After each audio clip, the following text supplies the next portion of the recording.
Welcome to Games and Gains. I'm Jacob, and behind the camera we have Adam, and today we're going to be talking about the bench press. So bench is a compound movement. Most people think when you're doing bench, you're really only using your chest, maybe even your shoulders, maybe even they thought you were using your triceps a little, but as you bench, you're really going to be using everything. You're going to be using your chest, you're going to be using your shoulders, you're going to be using your triceps, you're going to be using your legs, you're going to be using your back.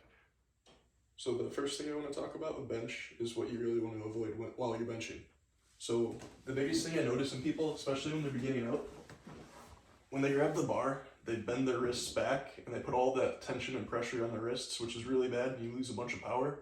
Second thing is when you come down with the bar, people will flare their elbows out and lose all of the power there. They won't use their legs, and they'll lose all that leg drive, start to squirm around, hurt their shoulders, and then it just cause injuries in general. So next, I would like to talk about the cues and what you should be focusing on in bench. I'm gonna lay back and talk about everything that I'm doing as I'm setting up to press the bar. So of course, first you lay back, then you kind of tuck your back in, get your back as tight as you can, because that's a very important step to bench. It keeps your shoulders in place. Then as you lay your hands back, it'll vary for everybody else. You kind of want about a shoulder width, maybe a little bit wider than shoulder width grip. And as you come down, you want to have your elbows in at a 45-degree angle. And then when you get down, you want your elbow and arm, your elbow and your bicep to be at a 45-degree angle.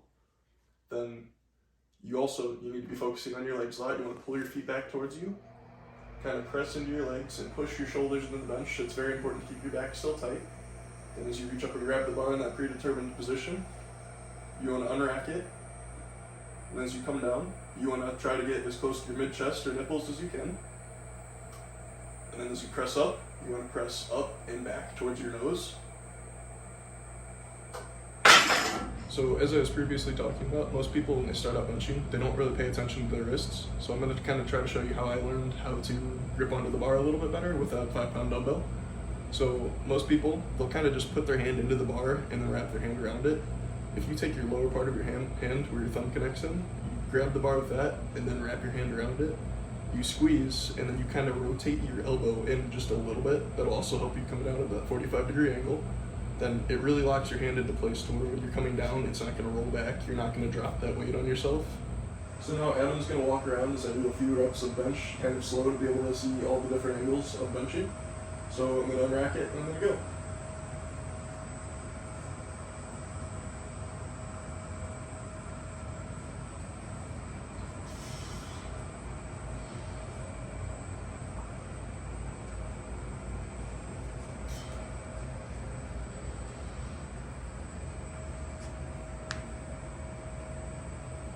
And then as you can see, as I'm coming down with the weight, I take that deep breath and brace into my lower stomach, push into it to where I have more stability, core stability as you're benching.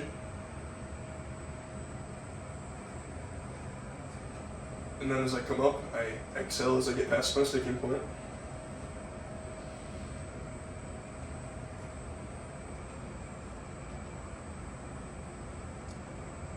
So next, we're going to transition into Adam learning about what we just talked about. And we're going to transition into it onto the Smith machine to show the natural bar movement a little bit better.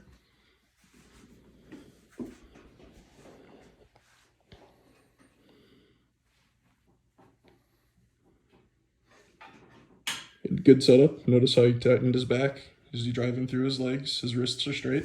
He's going to come down with the bar. Elbows stay at that 45 and 90.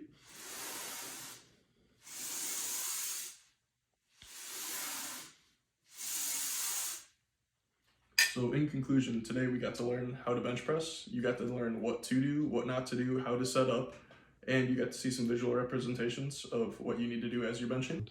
Thank you for watching. If you have any questions, please leave them in the comments below and we'll try to answer as quickly as we can.